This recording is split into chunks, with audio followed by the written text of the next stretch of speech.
నానా ఏంటి ఆఫీస్ నుంచి వచ్చేటప్పుడు ఒక ఐస్ క్రీమ్ తెస్తావా నానా? ఎప్పుడు తినటం గురించి కాదురా, తినే వాటి గురించి కూడా తెలుసుకోవాలి. రాత్రి ఫ్రూట్స్ గురించి నేర్చుకోమన్నా, నేర్చుకున్నావా? నేర్చుకున్నా నానా. ఏది ఎల్లో కలర్ లో ఉండే ఓ పండు పేరు చెప్పు. అట్టి పండు. గుడ్. అదే కలర్ లో ఉన్న ఇంకో పండు పేరు చెప్పు. ఇంకో అట్టి పండు. ఏదో తెలియదు పుస్తకంది. ఈ ఫ్రూట్ పేరేంటి? బెర్రీ.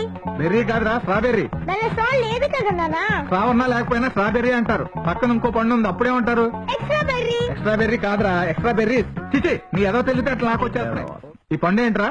పైనాపిల్. కింద ఉన్న పండు? కింద ఆపిల్. కింద కింద పైన పండు పైనాపిల్ అయి ఉంటే కింద ఉండేది కింద ఆపిల్ కదా నానా. ఆగరా, ఎక్కడికి వెళ్తావు? పుల్లగా ఉండేవు పండు పేరు చెప్పు. చింతపండు. చింతపండు ఏంట్రా? ఎందుకురా నన్ను చూసి అలా దాకుంటా వెళ్ళరా? నేనేం చేయకపోయినా నువ్వు నాకు పనిష్మెంట్ ఇస్తావని. ఏం చేయకుండా ఎందుకు పనిష్మెంట్ ఇస్తాను రా? ఎవరు చెప్పారు? అన్న చెప్పాడు నాన్న. వాడన్ని అబద్ధాలు ఆడుతా ఉంటాడు.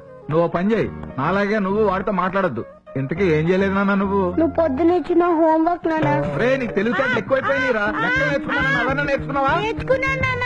సరే, నీ దగ్గర 6 లడ్డూలు ఉన్నాయి, నాకు 2 ఇచ్చావు. ఇంకా ఎన్ని ఉంటాయి? 6. 6 ఎలా ఉంటారా? నాకు 2 ఇచ్చేసావు కదా, 4 కదా ఉండాలి. ఆ 2 నీకు ఇవ్వను కదా నాన్న. ఎందుకు ఇవ్వరా? పొద్దున నీ ఉప్మా నాకు ఇవ్వలే కదా నాన్న.